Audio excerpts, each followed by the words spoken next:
made a spreadsheet that actually counts the number of results for a search on eBay, and I'll explain what that means a bit more.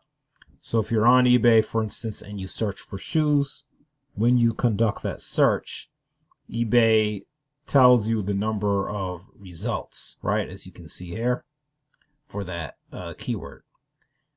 And then you can apply filters, and after applying those filters, for instance, if you apply sold listings here, I'll do it down here, sold items, that will of course make the number smaller and you'll get the number of sold results. This is a common thing that's done in eBay product research. You might have seen it on YouTube where people look at the total number of results, which is what we had before, and then they look at the number of sold listings to see the ratio, right? Like, how many of the total number of listings, how many are sold listings, right? So that's what this spreadsheet is actually going to automate, and the screen recorder I'm using is kind of blocking. I'm going to have to lower that. That might adjust the screen view a bit. But that's what this actually helps you to do, right? And then it calculates that percentage of listings sold for you, amongst a few other things that I'll demonstrate. All right. But first of all, what I'd like to do is actually talk about, or rather demonstrate how I can get some keywords in here, right? So if you're interested, for instance, in researching shoes on eBay, you might want to use keyword tool. If you haven't used it before, let's make sure this is in your view, keywordtool.io/eBay. All right, and once you're on eBay keyword tool, I'll just have to pause this for a moment and adjust it. Once you're on keywordtool.io eBay, you can just enter a keyword such as shoes. Click on the search button, and says someone logged into your keyword tool from another account. Okay, on another device. So let me do this here.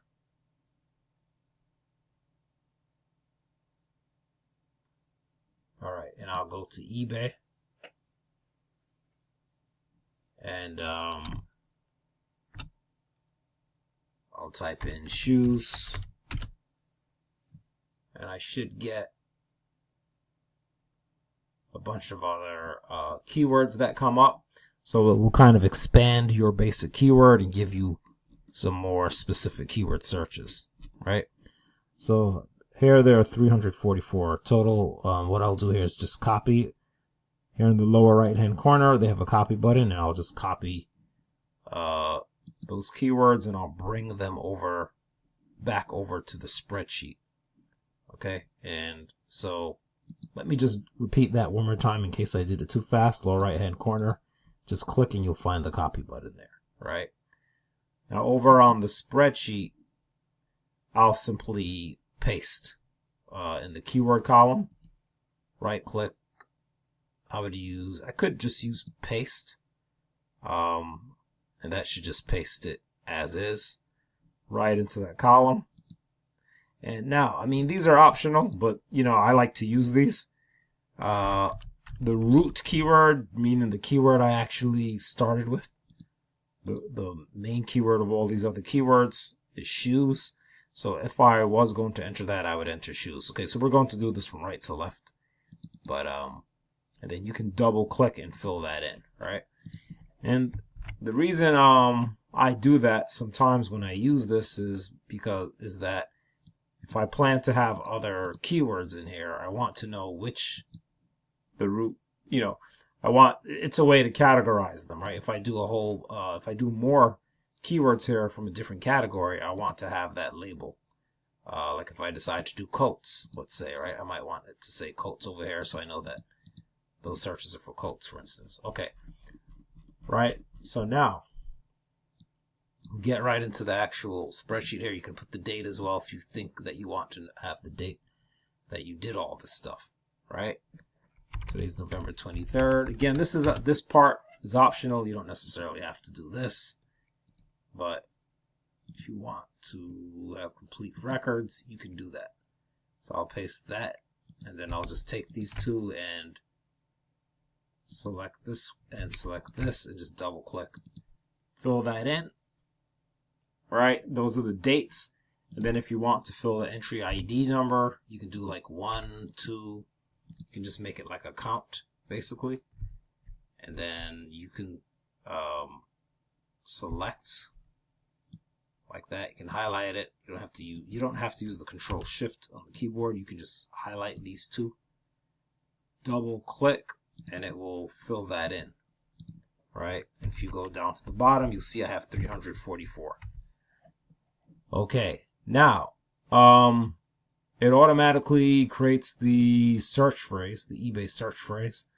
Simply put in a plus sign where the spaces are.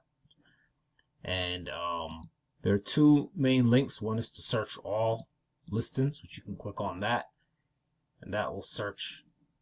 So it's kind of a convenient way to explore these. So I mean, although this does automate these eBay results, which I'll get to in a moment, the thing is, it's also good just for manual, for searching manually, right? Where you have this list of keywords. Now all you have to do is click on the links to actually search the keywords on eBay, rather than actually having to, manually type those in onto eBay, right? And so you can just kind of scan the results. And then if you want to see the sold results, this URL is already set up with the sold listings filter. So you can see the ones that have already sold. Right? So that's your sold listings, as well. Right? Okay. And of course, if you're doing it manually, as far as like the sold listings percentage, you're looking at 140,000 results. Shoes, Adidas, woman, right, in general.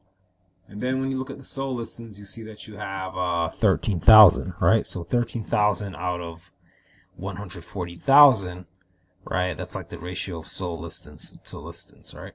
Okay, I'm going to close that just so I don't have too many windows. So now let's take a look at actually getting the eBay results in here. So basically, it's very simple as far as what you have to do as the user. I did the hard part already, the coding, right? So start getting eBay results is a button that you will click, and that is how you will start getting results. And when you click on that, the first time it will ask for authorization because there's a script attached, meaning there's code attached to it. You can go to in here to see what that code is, and then I'll select my email account, and it will tell you that Google has not verified the app. They haven't. Many people write code on Google, and of course Google is not able to verify these, right? Unless it's like an actual add-on, so they're not, they don't have time to sit and verify these. So then from here you can click Advanced, and then it says Continue only if you understand the risk and you trust the developer. I am the developer in this case, so if you trust me as the developer, then you go ahead. It's going to say by default that it is unsafe. It does not mean that it is actually unsafe, but that is what it will say by default, that it is unsafe. If you wish, you can go ahead and click through that. Again, it's going to remind you that the app hasn't been verified.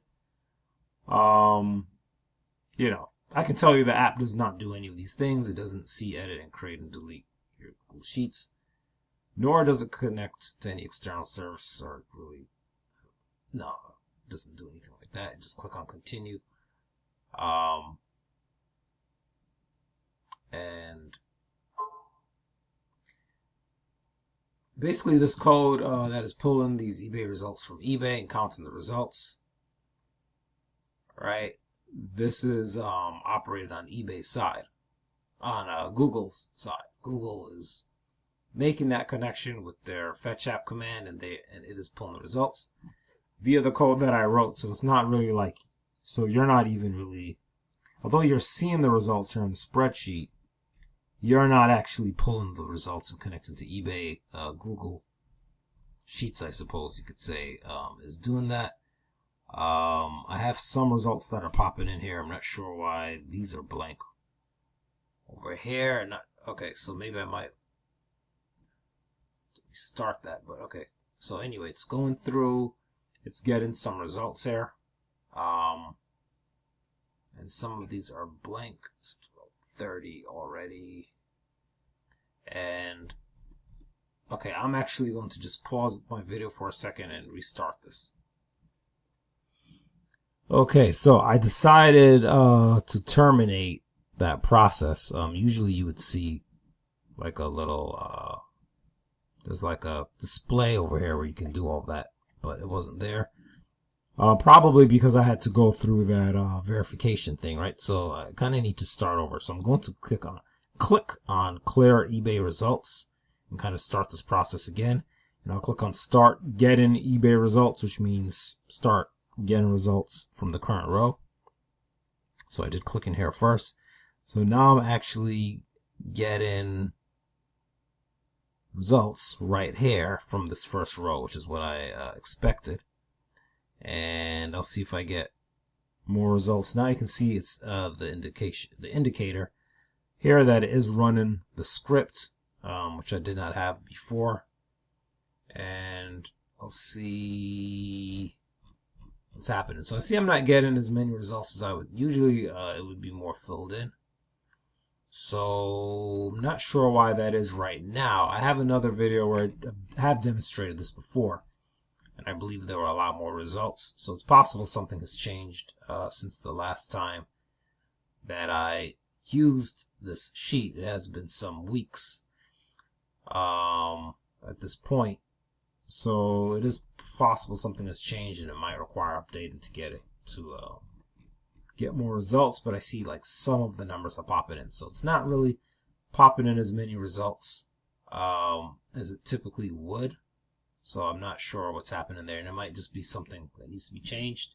By the way, you know, the sheet does have code. You can check the code for yourself on extent. Before you actually run the code, you can go to extensions in AppScript. You can review the code that's here before you actually run it. For instance, this is the code that connects to a site. Not eBay specifically, any site using URL fetch app, and has the you know, it grabs the response, grabs HTML off of that page. This one returns the number of eBay results from the search URL, and maybe this this is a bit technical for people who are into coding. Maybe this regex expression might need some adjusting. Maybe it's not capturing all the different results. Maybe something has changed in the HTML and eBay, which might explain why it's not capturing all the results right now. So, but just so that you know, if you're into coding, you can always come in here and play with that code if you think you can do something right away. But at least you already have the structure in place to where you don't have to sit and do this from scratch, right?